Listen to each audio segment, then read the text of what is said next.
નમો લોહે સૌહરિહંતામ નમો લોહે સૌહૃદામ નમો લોહે સૌઆયર્યામ નમો લોહે સૌજાયામ નમો લોહે સૌત્રિકાળવતી સાવનમ ઓમકારમિંદુ સંયુક્ત નિત્યમ ધ્યાયંતિ યોગિન કામદમોક્ષદો ચૈ ઓંકારાય નમો નમઃ મંગલમ ભગવાન મંગલમ કુટુંબી મંગલમ કુંકુંગાર્યો જૈન્દ્રમો સુમંગલમ નમઃ સમયસાદાય સ્વાનુભૂત્યા ચકાસ્તે ચિત્તવાય ભવાય સર્વમાં વિભાવ નિર્ગુણિદાતા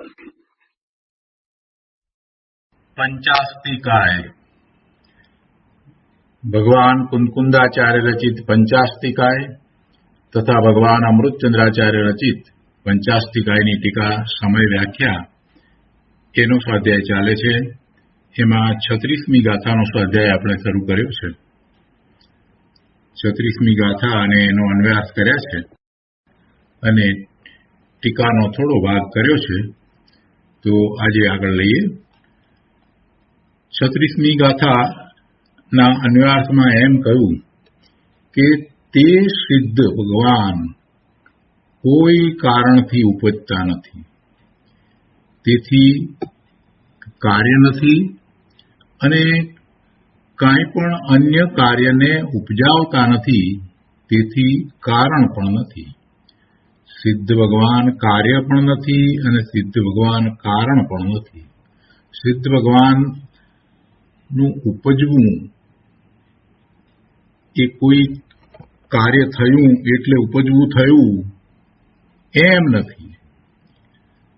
સિદ્ધ દશા તો સિદ્ધ દશા નવી થઈ તો એનો તો ઉત્પાદ થયો ને. સિદ્ધ દશા નવી થઈ ને, પહેલા સિદ્ધ દશા ન હતી અને નવી થઈ તો એનો તો ઉત્પાદ થયો ને, તો એમ કાર્ય થયું કે નહીં? તો અહીંયા કહે છે કે ના, એમ પણ નહીં. કેમ કે એ સિદ્ધની પર્યાય અનાદિ અનંત પડી જ છે. સિદ્ધની પર્યાય પણ અંદરમાં તો એવી પડી જ છે, એની પ્રગટતા થઈ છે.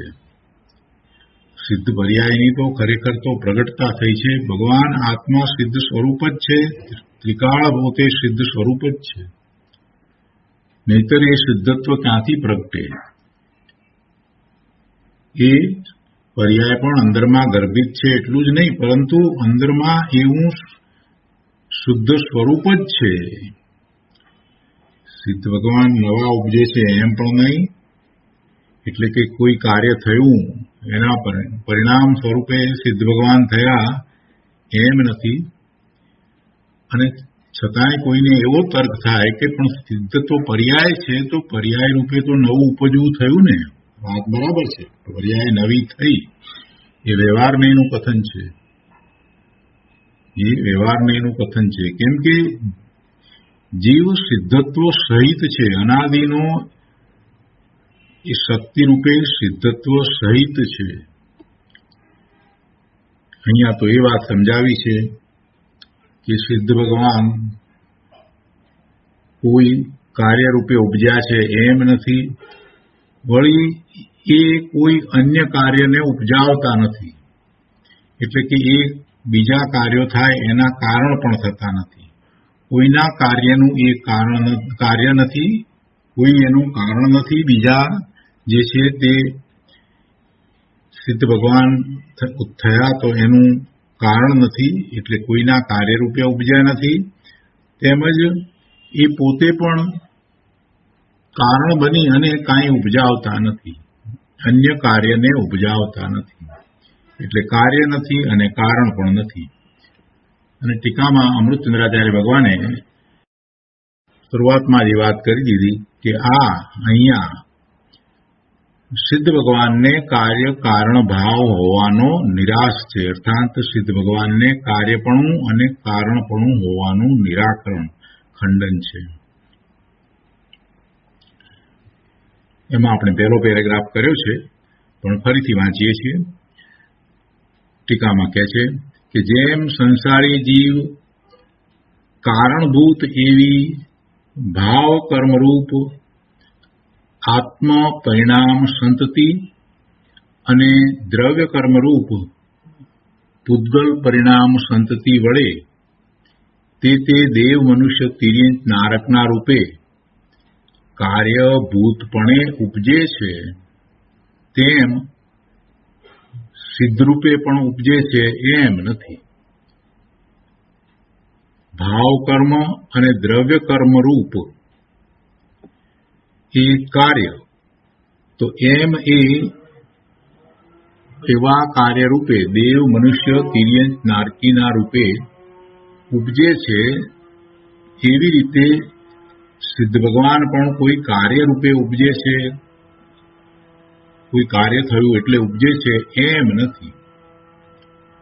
અહીંયા તો સંસારી અવસ્થામાં તો જીવે એવા પરિણામ કર્યા એટલે ભાવ કર્મ, અને એના નિમિત્તે દ્રવ્ય કર્મ બંધાયું, તો એ દ્રવ્ય કર્મના ઉદય એટલે એમ એ ભાવ કર્મ અને દ્રવ્ય કર્મ.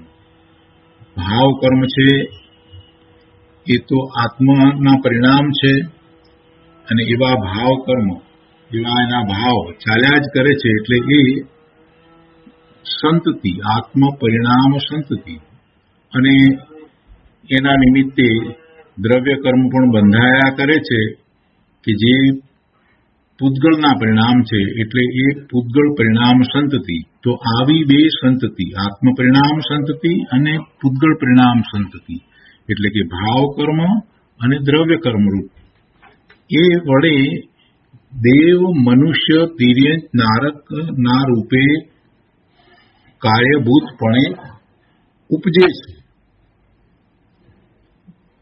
આ તો સંસારીની વાત થઈ. તો કે છે કે એવી રીતે સિદ્ધ ભગવાન ઉપજે છે એમ નથી.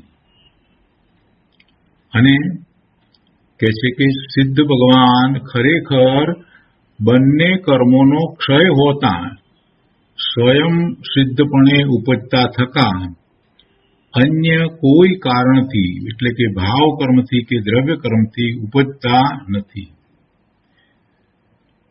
ભાવ કર્મ અને દ્રવ્ય કર્મથી સંસારી એટલે કે દેવ મનુષ્ય તિર્યંચ અને નારક નું ઉપજવું થાય છે, પરંતુ સિદ્ધનું ઉપજવું ભાવ કર્મથી કે દ્રવ્ય કર્મથી થતું નથી. ઉલટું સિદ્ધ ભગવાન સ્વયં ઉપજે છે ત્યારે તો ભાવ કર્મ કે દ્રવ્ય કર્મ રહેતા જ નથી, એનો ક્ષય થઈ જાય છે. તો આ તો કઈ રીતે ઉપજવું થયું એની વાત કરી. બીજી રીતે કહીએ તો કે કોઈક પ્રકારે કાર્ય થાય અને આવું ઉપજવું થાય, દેવ તરીકે, મનુષ્ય તરીકે, તિર્યંચ તરીકે, નારક તરીકે ઉપજવું થાય, તો એવું ઉપજવું સિદ્ધ ભગવાનને થતું નથી. કોઈ કાર્ય રૂપે એ ઉપજ્યા છે એમ નથી. હવે બીજી વાત છે કારણ નહીં. એ કોઈને માટે કારણ પણ બનતા નથી, કોઈ કાર્ય થાય એનું કારણ પણ થતા નથી. તો અહીંયા આગળ કહે છે કે વળી જેમ તે જ સંસારી જીવ કારણભૂત થઈને કાર્યભૂત એવી ભાવ કર્મરૂપ આત્મ પરિણામ સંતતિ અને દ્રવ્ય કર્મરૂપ પૂતગળ પરિણામ સંતતિ રચતો થકો કાર્યભૂત એવા તે દેવ મનુષ્ય તિર્યંચ નારકના રૂપો પોતાને વિશે ઉપજાવે છે, તેમ સિદ્ધનું રૂપ પણ પોતાને વિશે ઉપજાવે છે એમ નથી. અહીંયા શું કહે છે કે સંસારી જીવ કારણભૂત થઈને, સંસારી જીવ કારણભૂત થઈને કાર્યભૂત એવી ભાવ કર્મરૂપ અને બીજી દ્રવ્ય કર્મરૂપ રચના કરે. હવે એમાં જરાક સમજવાનું છે કે ઉપર જયારે વાત કરી ત્યારે એમ લીધું કે જેમ સંસારી જીવ કારણભૂત એવી ભાવ કર્મરૂપ આત્મ પરિણામ સંતતિ અને દ્રવ્ય કર્મરૂપ પૂતગળ પરિણામ સંતતિ વડે પોતે આ દેવ મનુષ્ય તિર્યંચ રૂપે ઉપજે છે, એટલે એવા કાર્ય રૂપે ઉપજે છે એમ પહેલા લીધું. અને હવે એમ કે છે કે એ સંસારી જીવ પોતે કારણભૂત થઈ અને કાર્યભૂત એવી ભાવ કર્મરૂપ આત્મ પરિણામ સંતતિ અને દ્રવ્ય કર્મરૂપ પૂતગળ પરિણામ સંતતિ રચતો થકો કાર્યભૂત એવા તે દેવ મનુષ્ય તિર્યંચ નારકના રૂપો પોતાને વિશે ઉપજાવે છે. અહીંયા પોતે એ પર્યાય રૂપે ઉપજે છે એમ વાત જે લીધી એ તો એ કાર્ય તરીકે વાત લીધી, અને હવે એ પોતે કારણ થાય છે. શેનું કારણ થાય છે? તો આવી આ ભાવ કર્મરૂપ આત્મ પરિણામની સંતતિ અને દ્રવ્ય કર્મરૂપ પૂતગળ પરિણામની સંતતિ એને એ રચે છે, એમાં એ કારણ છે. એની રચના થાય છે એટલે ભાવ કર્મ થાય છે કે દ્રવ્ય કર્મ થાય છે, તો એ એના કારણે થાય છે, એ જીવને કારણે થાય છે. હવે દ્રવ્ય કર્મ જે છે એ તો ખરેખર જોઈએ તો નિશ્ચયથી તો એ પોતે જ બંધાય છે. કર્મના રજકણો ભેગા થાય છે, એમાં જીવ શું કરે? પણ જીવના ભાવ એમાં નિમિત્ત કારણ છે ને. એટલે અહીંયા દ્રવ્ય કર્મરૂપ પૂતગળ પરિણામ સંતતિ રચતો થકો એમ લેવામાં આવ્યું. તો એમ કરતો થકો ભાવ કર્મરૂપ આત્મ પરિણામ સંતતિ કરે છે અને દ્રવ્ય કર્મરૂપ પૂતગળ પરિણામ સંતતિ પણ કરે છે. એમ રચતો થકો કાર્યભૂત એવા તે દેવ મનુષ્ય તિર્યંચ નારકના રૂપો પોતાને વિશે ઉપજાવે છે.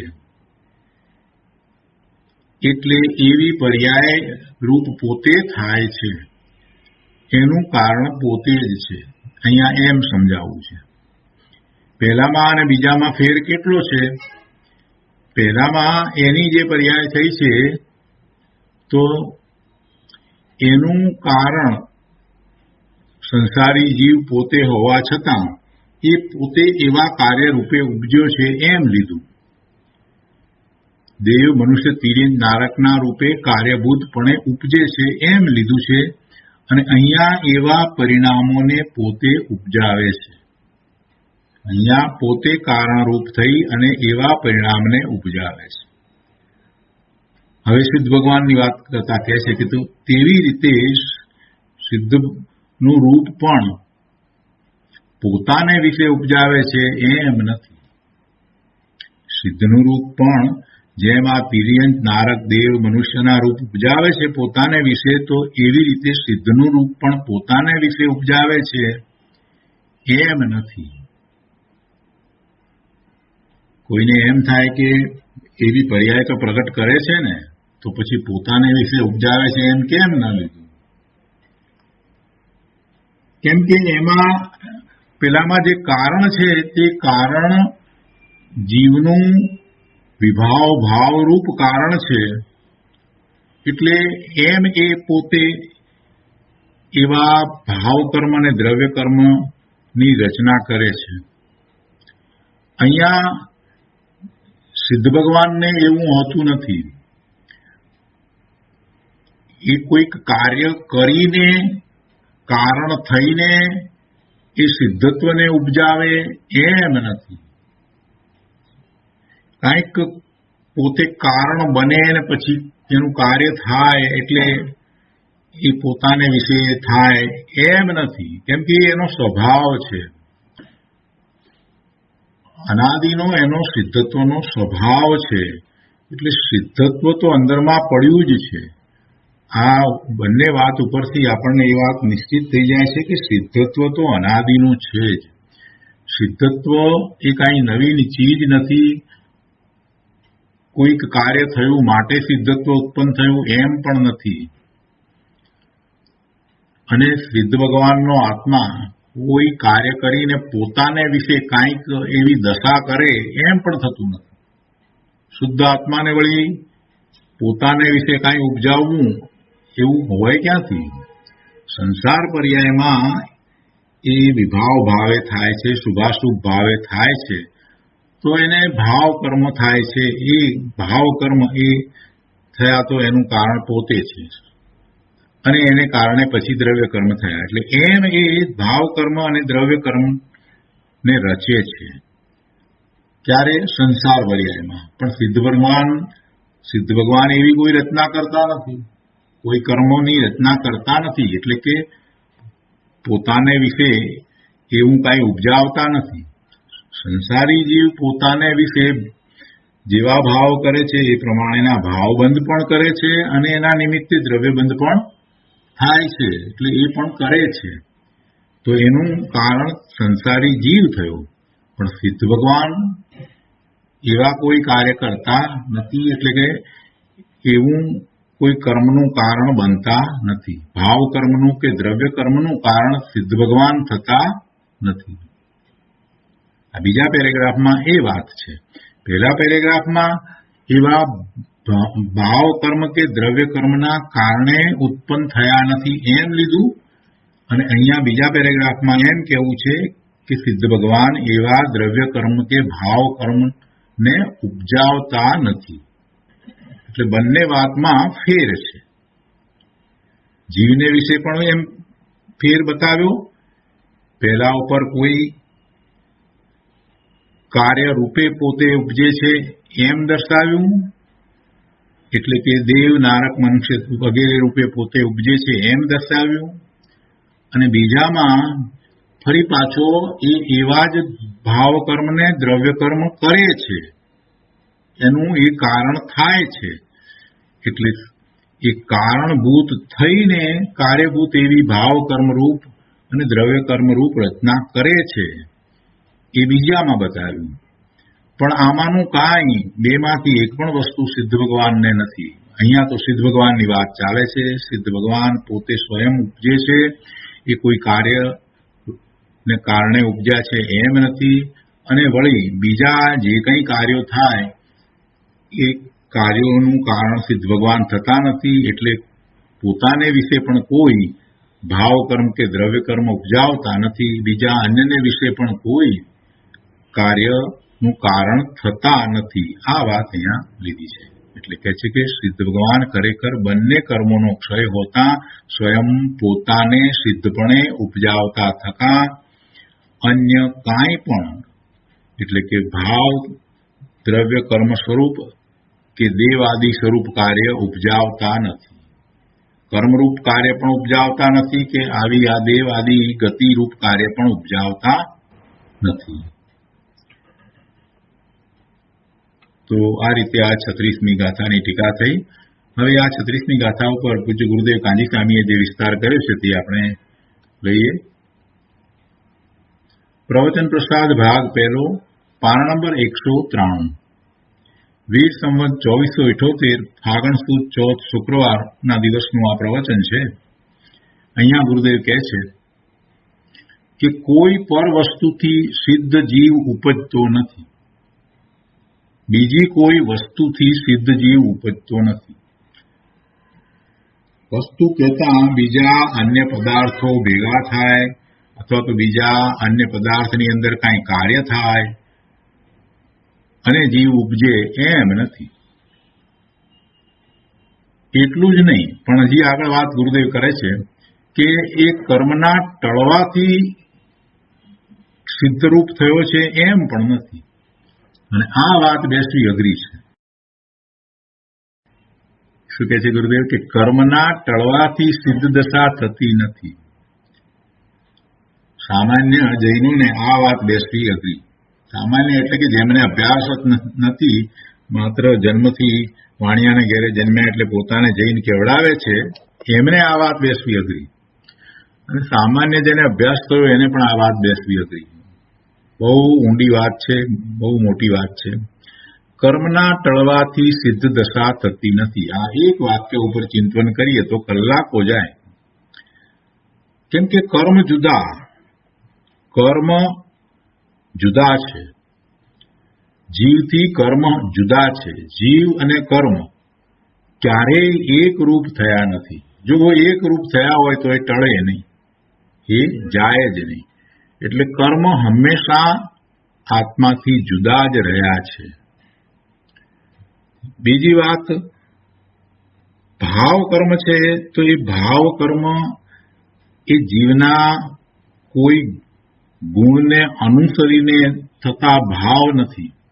ભાવ કર્મ થાય છે, ભાવ કર્મ બંધાય છે, તો જીવના એવા વિભાવ ભાવ છે, તો એવા ભાવ કર્મ થાય છે. તો જીવના વિભાવ ભાવ એના ગુણને અનુસરીને થતા નથી. કે ભાવ કર્મ બંધાયું એ વખતે જે ભાવ થયા, શુભ કે અશુભ ભાવ થયા, એ ભાવ ખરેખર વાસ્તવમાં જીવના પરિણામ નથી. શુદ્ધ જીવના એ પરિણામ નથી. ત્રિકાળી શુદ્ધ સ્વરૂપ છે, તો એના એ પરિણામ હોઈ શકે નહીં. એટલે સમયસારમાં એને પૂતગળના પરિણામ કહી દીધા, કેમ કે એના નિમિત્તે પૂતગળ કર્મ બંધાય છે અને જીવના ગુણને અનુસરીને થતા એ ભાવ નથી. એટલે એને સમયસારમાં પૂતગળના કહી દીધા અને એનું લક્ષ છોડાયું.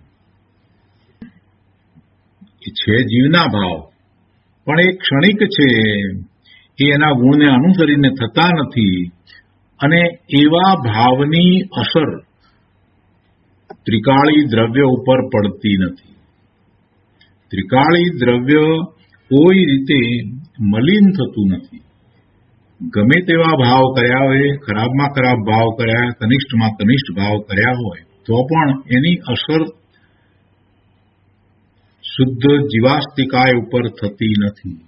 જીવ તો ત્રિકાળ એવો ને એવો જ શુદ્ધ રહે છે. એટલે એ વાસ્તવમાં જીવથી જુદા છે. એ સમયની યોગ્યતા રૂપ છે. યોગ્યતા એટલા માટે થઈ કે સ્વભાવ ભાવથી ચ્યુત થયો, સ્વભાવ ભાવને છોડ્યો, સ્વભાવનું લક્ષ છોડ્યું, બહારમાં આવ્યો, ઉપયોગ પરલક્ષ્ય થયો. એટલે એવી યોગ્યતા થઈ અને એ યોગ્યતા વખતે જે ભાવ થયા તે પ્રમાણે ભાવ કર્મ બંધાયા. એટલે એને જીવથી ખરેખર તો જુદા જ ગણવામાં આવે છે. અધ્યાત્મની અપેક્ષાએ લઈએ તો પણ એ જુદા છે. સાધકને પોતાના સ્વરૂપની પ્રાપ્તિ કરવી છે, તો એને જે દ્રષ્ટિનો વિષય બતાવવો છે, તો એ અપેક્ષાએ લઈએ તો પણ એ જીવથી જુદા જ છે. એટલે આ બધો વિચાર કરીએ છીએ તો ખ્યાલ આવે છે કે આ ભાવ કર્મ છે એ પણ ખરેખર તો જીવથી જુદા જ છે. અને દ્રવ્ય કર્મ તો દ્રવ્ય જ જુદું છે. એ તો પૂતગળોનો સ્કંદ છે. એટલે એ દ્રવ્ય કર્મ છે એ તો જીવથી જુદા છે જ. એટલે એમ બંને પ્રકારના કર્મનો વિચાર કરીએ તો ખરેખર કર્મ તો જીવથી જુદા જ છે. હવે જે વસ્તુ એનાથી જુદી છે, એના ક્ષય થવાથી આની અંદર કોઈ ફેરફાર થાય એ કેમ બને? બાજુવાળો મારાથી જુદો છે, તો બાજુવાળો જે કાંઈ કરે, એ ભણે કે ન ભણે, એ ધંધો કરે કે વકીલાત કરે, તો એ બધાથી મારી અંદર કાંઈ ફેરફાર થાય? એ ન બને. એના જેવું આ છે કે કર્મ હંમેશા ભાવ કર્મ હોય કે દ્રવ્ય કર્મ હોય, એ જીવથી જુદા જ છે. અને એને લીધે મારા દ્રવ્યમાં ક્યારેય કોઈ ફેર પડતો જ નથી. એટલે એના ક્ષયથી મારી દશા પલટી અને સિદ્ધની દશા થઈ એમ નથી. ગુરુદેવે જે વાત કરી છે એને બહુ શાંતિથી સમજવાની જરૂર છે. 4 ઘાતી અને 4 અઘાતી એમ 8 પ્રકૃતિઓનો ક્ષય થતા સિદ્ધ દશા થઈ છે, આવું વ્યવહારથી કહેવામાં આવે છે. પણ વાસ્તવમાં જીવની પોતાની દશા પોતાથી થઈ છે. એમાં બીજાના ઉદય, ઉપશમ, ક્ષયોપશમ કે ક્ષય એ કાંઈ કરતા નથી, એ કારણભૂત થતા નથી. ફરીથી જીવની જે દશા થાય છે તે દશા એની પોતાની થઈ છે. સિદ્ધ દશા થઈ છે તો એની પોતાની દશા થઈ છે. એવી પોતાની દશા થવામાં બીજાનું કોઈ કાર્ય હોય નહીં. એટલે કે આ કર્મો એનો ઉપશમ, ક્ષયોપશમ કે ક્ષય એ એનું કારણ હોઈ શકે નહીં. કર્મને વિશે જે કાર્ય થાય એને લીધે થઈ અને આ જીવ શુદ્ધ થઈ જાય એમ બનતું નથી. જીવ શુદ્ધ જ છે, જીવ ત્રિકાળ શુદ્ધ જ છે. એટલે ગુરુદેવ કહે છે કે કર્મના ટળવાથી સિદ્ધ દશા થતી નથી. દ્રવ્ય કર્મની વાત લઈએ તો એ તો વાત બરાબર સમજાય છે કે દ્રવ્ય કર્મ તો જળ છે અને જળનું કાર્ય તો એની મેળે થયા કરે છે. કાર્બને રજકણો ભેગા થાય છે, છૂટા પડે છે, તો એને લીધે કાંઈ જીવ શુદ્ધ કે અશુદ્ધ દશા પ્રાપ્ત કરે છે એમ તો નથી. પણ ભાવ કર્મની અપેક્ષાથી સમજવું પડે. તો ભાવ કર્મને કારણે પણ ભાવ કર્મ જે છે એનો ક્ષય થયો માટે સિદ્ધ દશા થઈ એમ નથી. એ વાત અત્યારે તો આપણે સમજી રહ્યા છીએ. દ્રવ્ય કર્મનો ક્ષય થયો એ તો એના કારણે થયું કેમ કે દ્રવ્ય જુદું છે. આ જીવ દ્રવ્ય પેલું અચેતન જળ દ્રવ્ય, એટલે એ તો સમજાય. પણ અહીંયા સમજવાનું એ છે કે ભાવ કર્મનો ક્ષય થયો માટે સિદ્ધ દશા થઈ એમ પણ નથી. આ વાતને બેસાડવાની બહુ અઘરી છે, છતાં એ સમજવું પડશે. કેમ કે ભાવ કર્મને જીવે પોતાના માની લીધા છે, એટલે એને એમ છે કે ભાવ કર્મ જાય તો પોતાની સિદ્ધ દશા થાય. ભાવ કર્મ છે એ જ પોતાની મલિનતા છે એવું એણે માની લીધું છે. કેમ એમ માની લીધું છે? કેમ કે અનાદિની એની દ્રષ્ટિ પર્યાય દ્રષ્ટિ છે. પર્યાય દ્રષ્ટિને કારણે એને એમ માની લીધું છે. જો એ દ્રવ્ય દ્રષ્ટિ કરે તો પોતે તો શુદ્ધ જ છે. એ પોતાના દ્રવ્ય તરફ દ્રષ્ટિ કરે તો ત્રિકાળ પોતાનું સ્વરૂપ તો શુદ્ધ જ છે. જે શુદ્ધ છે એને શુદ્ધ કરવાની જરૂર જ નથી. જે ત્રિકાળ શુદ્ધ જ રહ્યું છે એ શુદ્ધ જ છે, એ શુદ્ધ જ પરિણમી રહ્યું છે. એટલે ભાવ કર્મોએ એને અશુદ્ધ કર્યું જ નથી. એટલે ભાવ કર્મ જાય તો આને શુદ્ધતા પ્રગટ થાય એવું નથી. ભાવ કર્મને કારણે એને અશુદ્ધિ છે અને ભાવ કર્મ એમાંથી નીકળે એટલે એ શુદ્ધ થાય, આવું વ્યવહારથી સમજાવવામાં આવે. છતાં પણ મૂળ વાત તો એ છે કે જીવની ત્રિકાળ શુદ્ધ દશા છે. ત્રિકાળ ત્રણેય કાળે એ તો શુદ્ધ જ રહ્યો છે. ભાવ કર્મોએ એને મલિન કર્યો જ નથી. આ વાત સમજાય તો એની દ્રષ્ટિ સ્વરૂપ તરફ જાય. આવી દ્રવ્ય દ્રષ્ટિ કરવાની છે, એને પર્યાય દ્રષ્ટિ છે.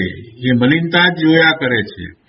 મલિનતાને જોયા કરે છે એ પર્યાય દ્રષ્ટિ છે. અને મલિનતા એક સરખી પણ રહેતી નથી. મલિનતા પણ દરેક સમયે બદલાય છે.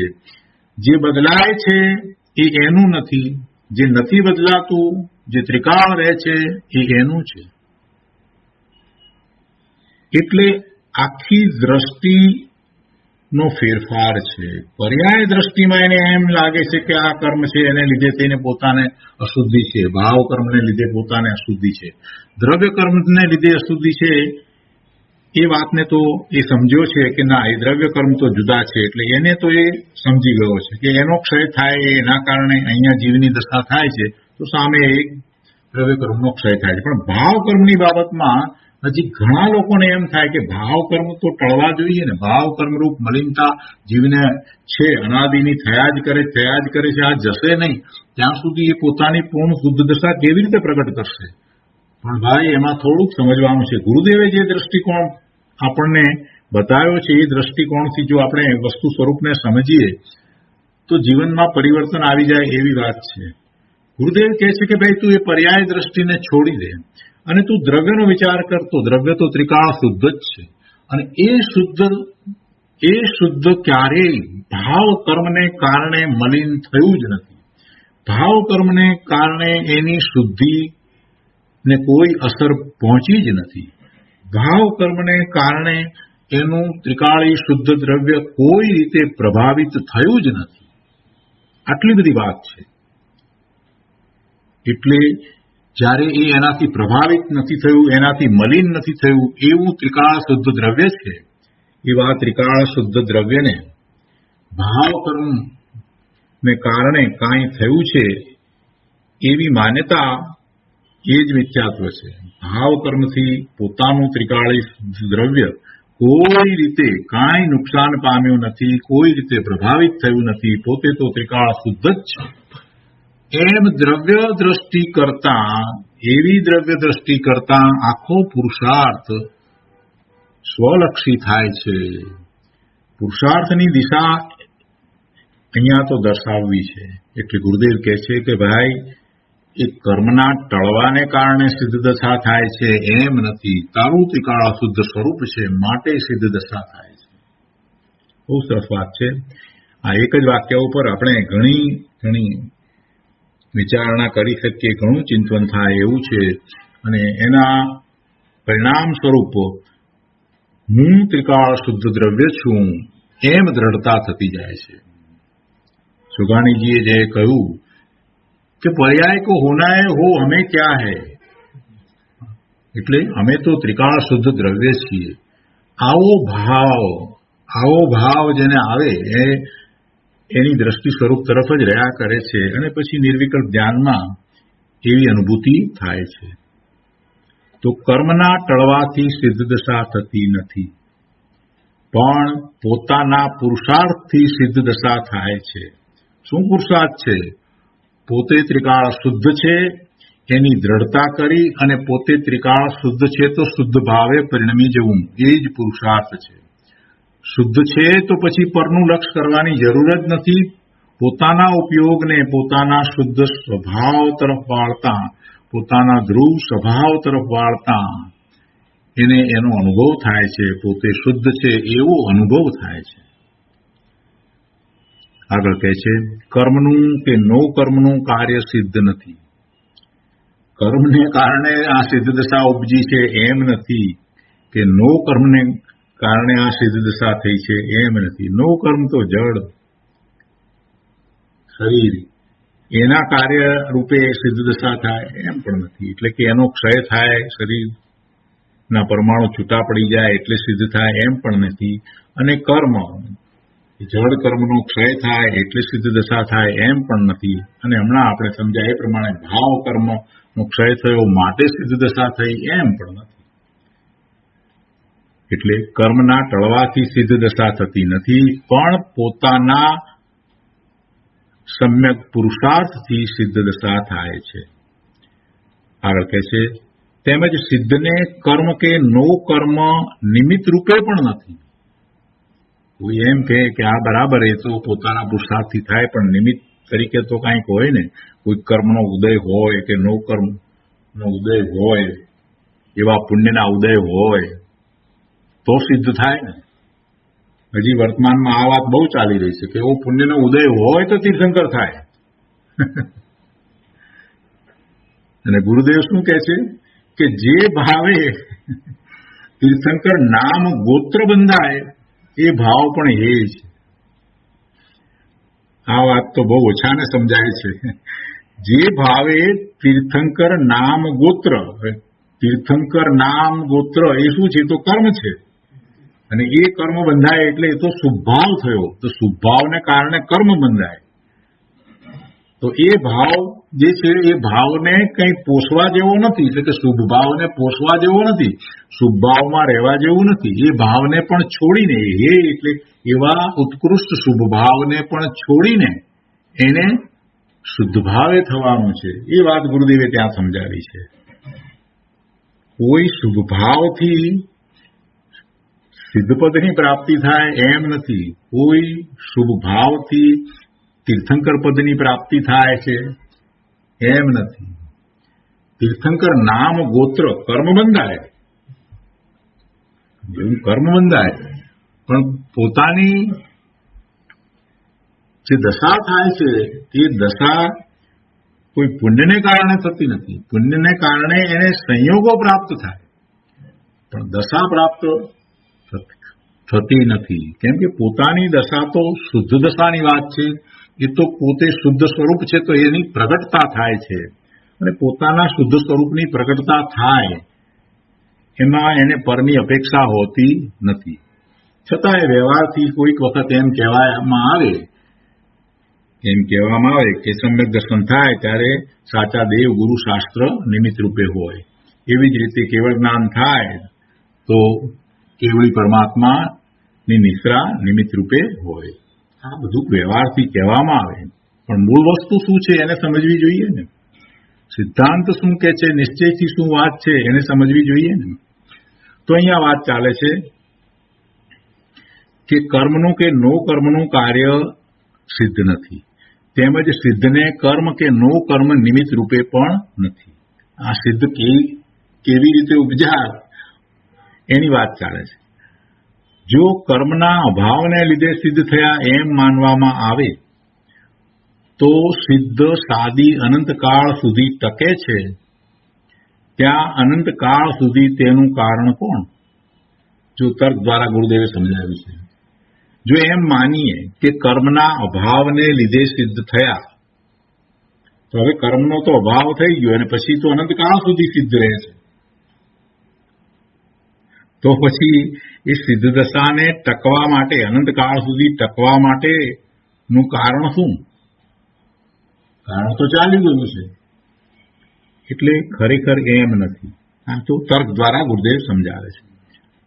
તર્ક સમજાયો શું કહે છે કે જો કર્મના અભાવને લીધે સિદ્ધ થયા એમ માનવામાં આવે તો સિદ્ધ સાદી અનંતકાળ સુધી ટકે છે. સાદી એટલે જ એની શરૂઆત છે, આદિ છે અને પછી અનંત. સાદી અનંતકાળ સુધી ટકે છે. તો ત્યાં અનંતકાળ સુધી તેનું કારણ કોણ? વધારે સ્પષ્ટ કરતા લાકડીનું ઉદાહરણ આપીને સમજાવે છે. ગુરુદેવ કહે છે કે આ લાકડી વાંસલાથી થઈ છે એમ માનવામાં આવે તો લાકડી 10 વર્ષ સુધી ટકે છે તેનું કારણ કોણ? વાંસલો એટલે જે સુથાર પાસે હોય છે, જે લાકડી બનાવવા માટેનું એક સાધન છે, ઘડે છે ને ત્યારે તો લાકડી બનાવે છે, તો એ વાંસલાથી લાકડી થઈ. વાંસલાથી લાકડાને છોલવામાં આવે છે અને પછી એ લાકડી બની. એટલે વાંસલાથી લાકડી થઈ એમ માનવામાં આવે તો પછી લાકડી બની પછી તો 10 વર્ષ સુધી ટકે છે, તો એનું કારણ કોણ? વાંસલો તો છે ને, વાંસલાથી થઈ છે, તો પછી વર્તમાનમાં પણ તેને વાંસલાનું નિમિત્ત નથી. લાકડી થઈ ગઈ, હવે ક્યાં વાંસલાનું એને નિમિત્ત છે? તો એ લાકડી તો ટકે છે. તો લાકડીને વાંસલાનું નિમિત્ત તો એક સમય છે, જ્યારે લાકડીનો આકાર બનતો હતો તે સમય, એક સમય એ વાંસલાનું નિમિત્ત છે. 5-10 વર્ષ સુધી વાંસલા વિના એ લાકડી ટકી રહે છે એમ પ્રત્યક્ષ દેખાય છે. તો પછી પહેલે સમયે પણ વાંસલા વિના જ લાકડી બની છે. આટલો બધો વખત સુધી વાંસલા વિના લાકડી રહી છે, એનો અર્થ જ એ છે કે એને વાંસલાની જરૂર નથી, એ ટકી રહી છે. તો એ એના કારણે ટકી રહી છે, એનું અસ્તિત્વ એના કારણે છે. એની દશા જે અત્યારે લાકડી રૂપે છે તો એ પણ એના કારણે છે. એ દશામાં પણ બીજું કોઈ નથી, બીજું કોઈ ખરેખર એની દશામાં કારણભૂત નથી. તેવી રીતે સિદ્ધ દશા સાદી અનંતકાળ સુધી પોતાના કારણે કર્મના અભાવરૂપી કારણ વિના ટકી રહી છે. તો પહેલે સમયે પણ સિદ્ધ દશા કર્મના અભાવરૂપી કારણ વિના થયેલ છે, માટે સિદ્ધને કોઈ કારણ નથી એમ સાબિત થાય છે. શું કહ્યું? એના ઉપરથી ઉદાહરણ સમજાવ્યું, દ્રષ્ટાંત સમજાવી અને એના ઉપરથી સિદ્ધાંતની વાતને સમજાવે છે. દ્રષ્ટાંતને સમજાવતા ગુરુદેવ કહે છે કે તેવી રીતે સિદ્ધ દશા સાદી અનંતકાળ સુધી પોતાના કારણે ટકી રહે છે. કર્મના અભાવરૂપી કારણ, કર્મના અભાવરૂપી નિમિત્ત કારણ વિના જ સિદ્ધની દશા અનંતકાળ સુધી ટકી રહે છે.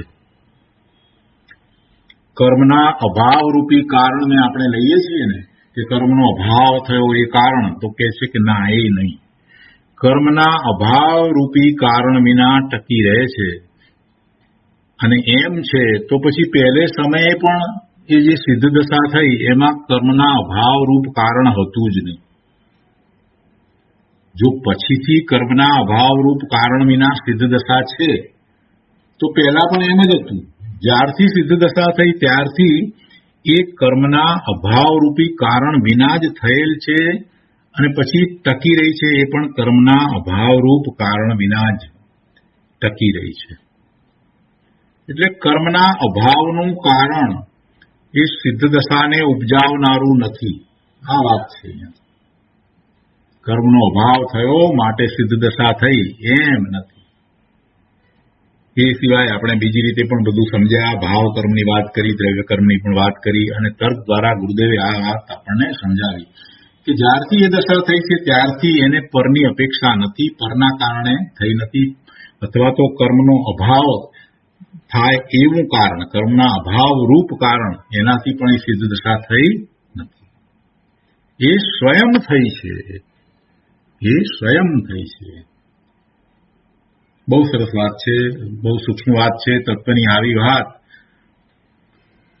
મુકુંદાચાર્ય ભગવાન, અમૃતચંદ્રાચાર્ય ભગવાન અને ગુરુદેવ એ ત્રણનો સુમેળ થાય ત્યારે જ પ્રાપ્ત થાય.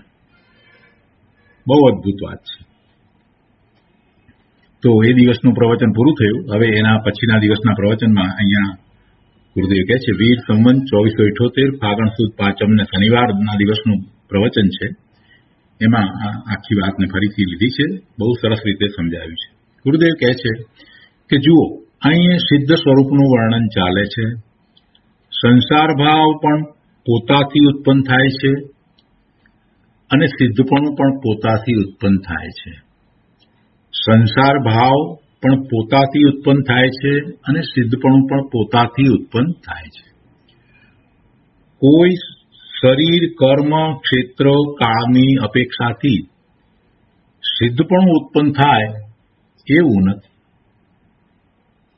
તે બાહ્ય કારણનું કાર્ય નથી. બાહ્યમાં કોઈ પણ નું પરિણમન થાય અને કાર્ય થાય તો સિદ્ધ દશા થાય એમ નથી. એટલે કહે છે કે તે બાહ્ય કારણનું કાર્ય નથી, પણ દ્રવ્ય સ્વભાવ ત્રિકાળ ચિદાનંદ કારણ પરમાત્મા છે તેનું કાર્ય સિદ્ધપદ છે. ત્રિકાળ ચિદાનંદ કારણ પરમાત્મા છે તેનું કાર્ય સિદ્ધપદ છે. તો તે કારણ પરમાત્મા જ છે. ત્રિકાળ દ્રવ્ય અપેક્ષાએ પોતાને સિદ્ધપણું અનાદિનું છે, પણ અહીંયા વર્તમાન પર્યાયની અપેક્ષાથી વાત કરી તો એ અપેક્ષાએ એમ કહ્યું કે કારણ પરમાત્મા છે તેનું કાર્ય સિદ્ધપદ છે. એટલે કાર્ય શબ્દ અહીંયા મૂક્યો. પર્યાય છે ને એ અપેક્ષાથી. પણ કારણ પરમાત્મા, એ કારણ પરમાત્મા તો સિદ્ધ સ્વરૂપ જ છે. ત્રિકાળ ત્રણેય કાળે ચિદાનંદ કારણ પરમાત્મા તો સિદ્ધ સ્વરૂપ જ છે. એ સિદ્ધત્વ તો ક્યારેય ખરડાયું નથી, મલિન થયું નથી, નાશ પામ્યું નથી. એ તો એવું ને એવું સદાય છે. જીવ માત્ર સિદ્ધપદ સ્વરૂપ જ છે, સિદ્ધ સ્વરૂપ જ છે. એનું અંદરમાં એ પદ પડ્યું છે. કારણ પરમાત્મા છે એટલે કે પોતે સિદ્ધ સ્વરૂપ છે, પોતે પૂર્ણ શુદ્ધ છે. તો શુદ્ધના કાર્ય તરીકે એ પર્યાય શુદ્ધ થઈ. દ્રવ્ય શુદ્ધ છે તો દ્રવ્ય શુદ્ધનું પરિણમન થતા જે પર્યાય હોય, એટલે કે જે અવસ્થા હોય એ શુદ્ધ હોય, નિર્મળ હોય. દ્રવ્ય જે છે એ શુદ્ધ છે. દ્રવ્ય શુદ્ધ છે તો એની અવસ્થા શુદ્ધ હોય. દ્રવ્ય શુદ્ધ છે તો એની અવસ્થા શુદ્ધ હોય. એટલે દ્રવ્ય શુદ્ધ પરિણમી જાય છે તો એ પરિણામ શુદ્ધ જ હોય છે.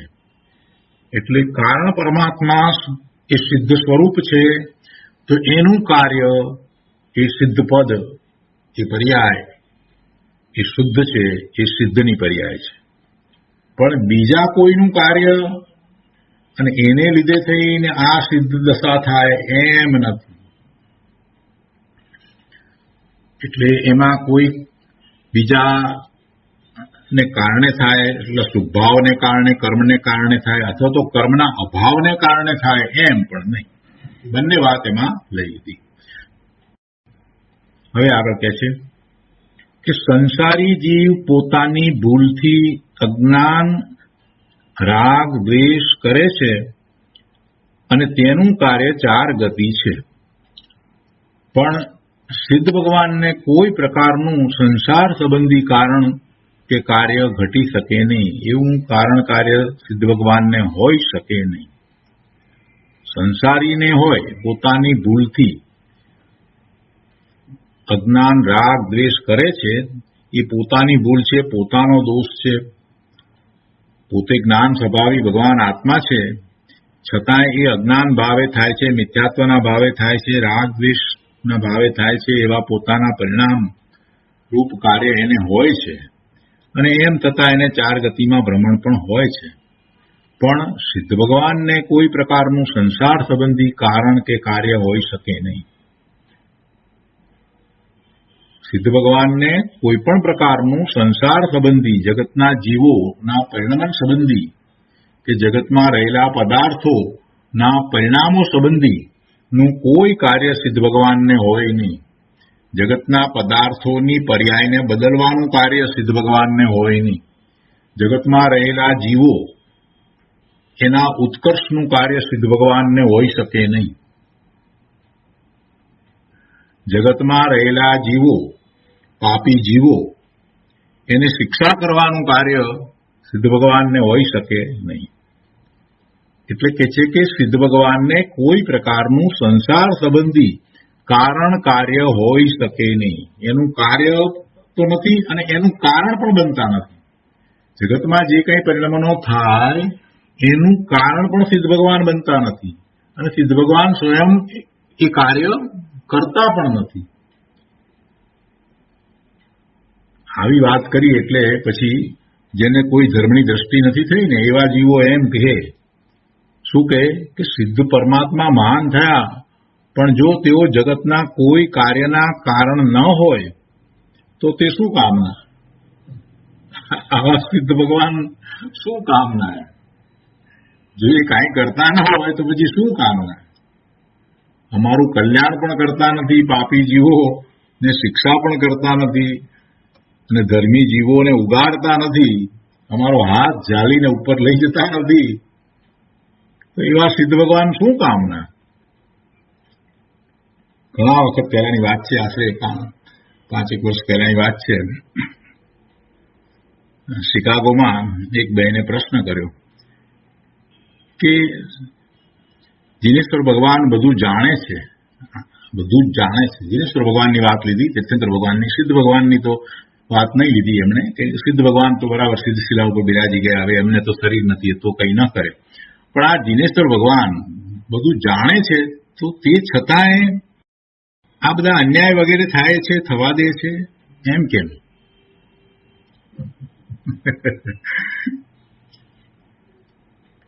જીનેશ્વર ભગવાન જાણે છે પણ કંઈ કરતા નથી, પરના કરતા થતા નથી, કોઈ જીવ બીજાના કાર્યો કરી શકતો નથી. તો શું તીર્થંકર ભગવાન, જીનેશ્વર ભગવાન, કેવડી ભગવાન એ પણ કોઈનું બીજાનું અન્યનું કાર્ય કરે એમ હોતું જ નથી, એ કરી શકતા જ નથી.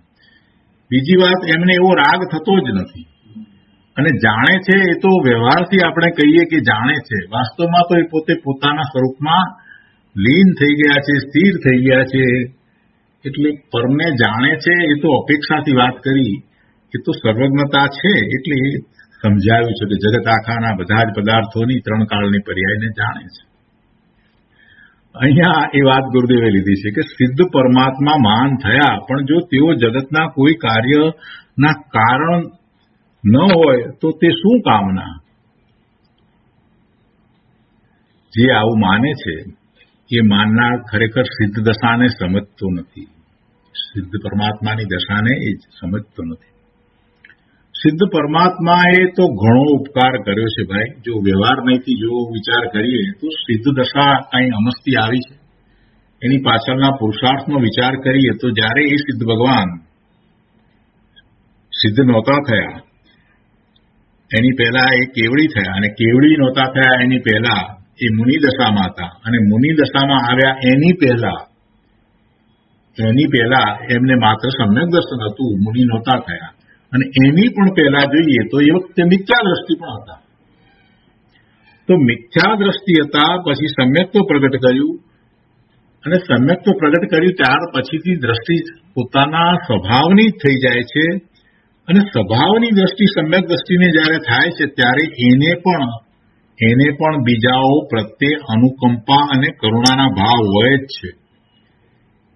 જીવોને પ્રત્યે એને એવો સ્નેહ હોય છે કે એ જીવ માત્રને જીવ તરીકે જ જાણે, માને, શ્રદ્ધે. આ જીવ જ છે.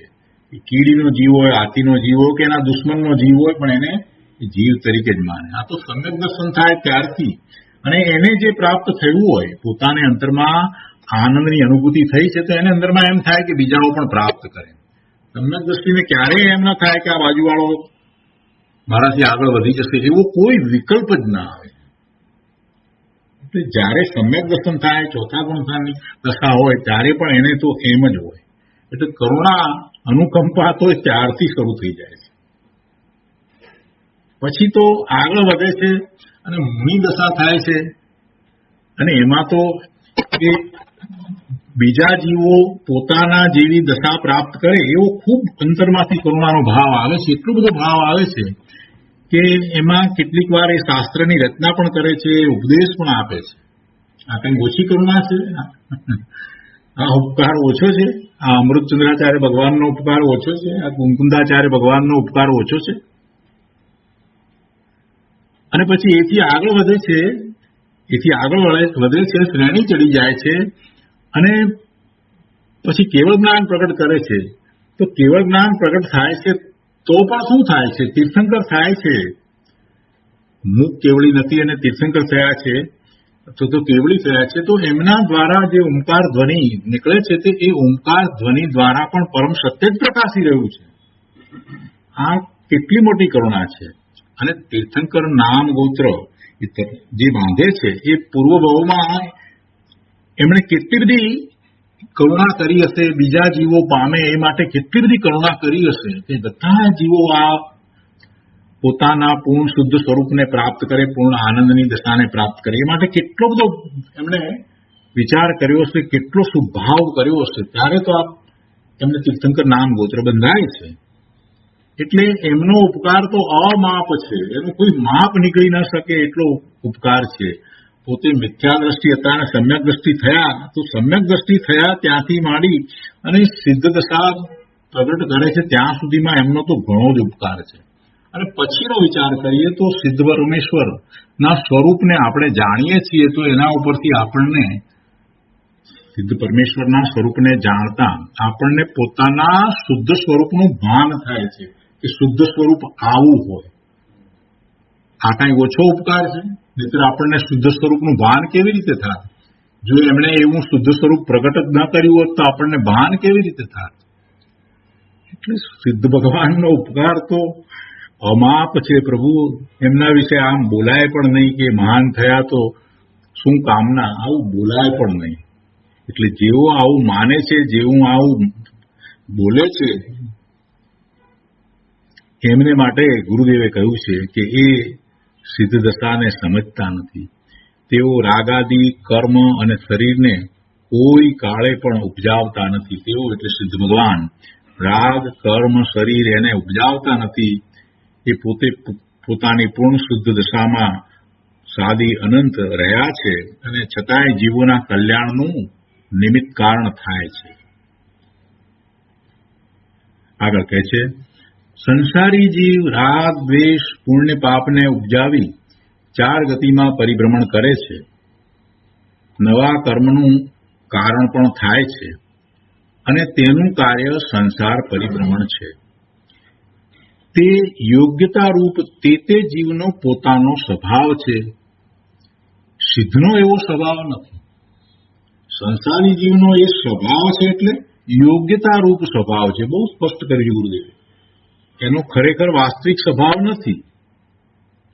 દરેક જીવનો વાસ્તવિક નિશ્ચયથી તો સ્વભાવ એક સરખો જ છે, પણ સમયની યોગ્યતા, તો યોગ્યતા રૂપ જે ભાવ એ વખતની એવી યોગ્યતા છે, તો એ વખતે એનો એવો ભાવ છે કે જેમાં એ શુભાશુભ ભાવરૂપ કાર્ય કરે છે અને એને લીધે સંસાર પરિભ્રમણ થાય છે. તો તે યોગ્યતારૂપ છે અને એ યોગ્યતારૂપ સંસારી જીવનો એવો સ્વભાવ છે. પણ સિદ્ધનો એવો સ્વભાવ નથી. સિદ્ધનો એવો સ્વભાવ નથી.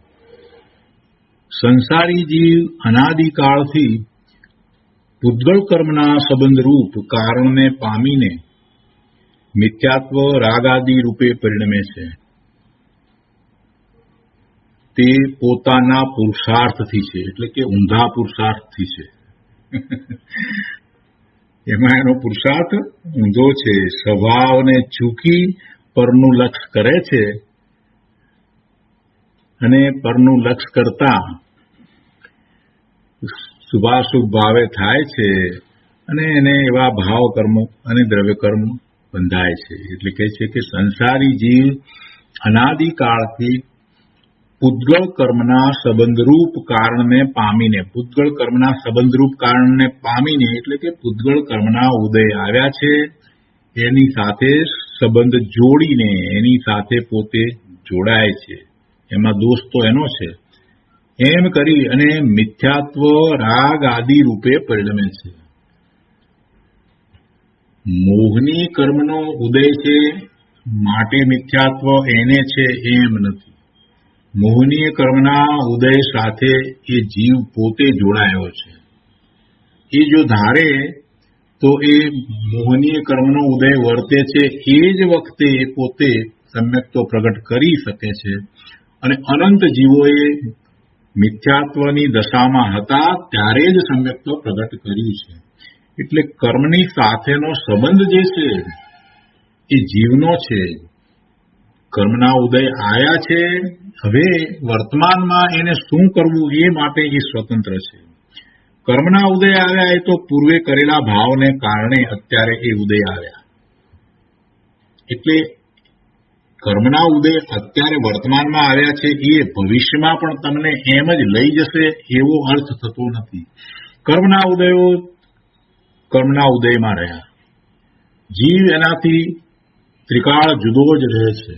વર્તમાનમાં પણ જીવ જુદો જ છે. કર્મના ઉદય આવ્યા છે એનું લક્ષ છોડી દે અને પોતે તીર્થંકર પરમેશ્વરે જે માર્ગ દર્શાવ્યો છે એ માર્ગે ચાલીને સ્વભાવ તરફ વળી જાય તો એને કર્મના ઉદયો કાંઈ નડતા જ નથી.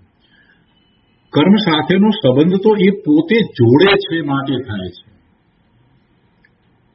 સંસારી જીવ અનાદિકાળથી પૂતગળ કર્મના સંબંધરૂપ કારણને પામીને મિથ્યાત્વ રાગ આદિ રૂપે પરિણમે છે. તો પોતે પરિણમે છે અને તે પોતાના પુરુષાર્થથી છે. આ અવળો પુરુષાર્થ કરી રહ્યો છે એટલે થાય છે.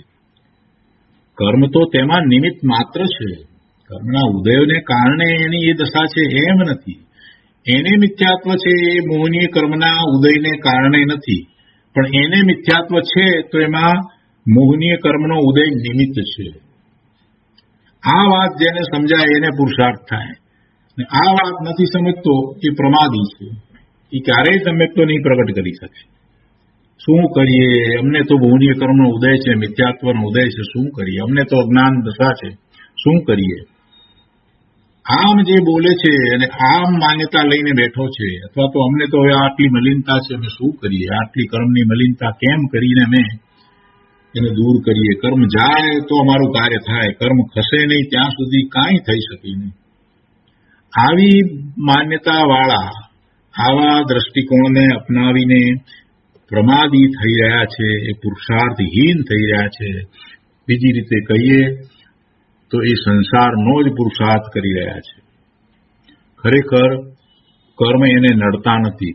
કર્મ તો એને જેમ પુરુષાર્થ કરવો છે એવા પુરુષાર્થ કરવામાં એને નિમિત્ત થાય છે. એ નિમિત્ત માત્ર છે. તો એવો નિમિત્ત નૈમિત્તિક સંબંધ સંસાર દશામાં છે પણ સિદ્ધ દશામાં નથી.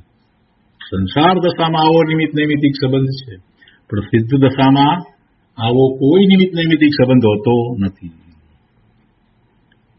તો આના વિશે વધુ વિસ્તાર આપણે આવતી વખતે લઈશું. તો આજનો સ્વાધ્યાય અહીંયા સુધી રાખીએ છીએ. સુખધામ બોલીએ. સુખધામ અનંત સુસંત ચરી દિન રાત રહે તદ જ્ઞાન મની પ્રકાંતિ અનંત સુધામય છે પ્રણમુ પદ તે વરતે જયતે પ્રણમુ પદ તે વરતે જયતે